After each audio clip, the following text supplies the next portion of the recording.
Cuộc thi đến từ chi đội 7A xin được gửi tới ban giám khảo, quý thầy cô cùng toàn thể các bạn học sinh lời kính chúc sức khỏe và lời chào mừng trân trọng nhất. Chúc hội thi của chúng ta thành công rực rỡ. Kính thưa ban giám khảo, kính thưa quý thầy cô, thưa toàn thể các bạn học sinh yêu quý, tháng 11 lại về.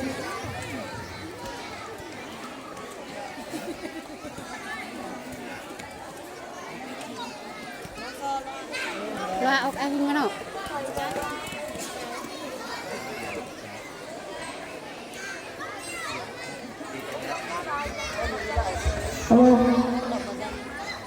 Tháng 11 lại về, tháng của mùa tri ân với những người lái đò thầm lặng.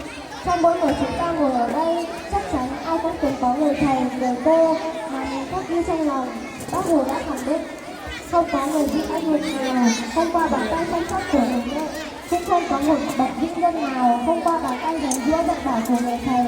Điều đó khẳng định rằng vai trò của thầy cô đối với chúng ta là một vô cùng thiêng liêng, vô cùng cao quý. Vâng, để bày tỏ lòng thanh kính và biết ơn của thầy cô đã không quản mưa dạy bảo chúng em lên người.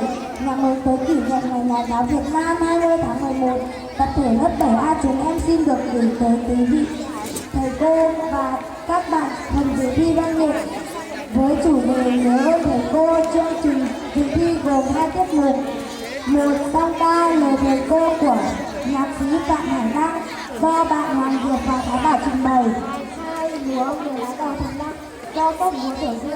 Sau đây phần dự thi của chi đội 7A xin phép được bắt đầu.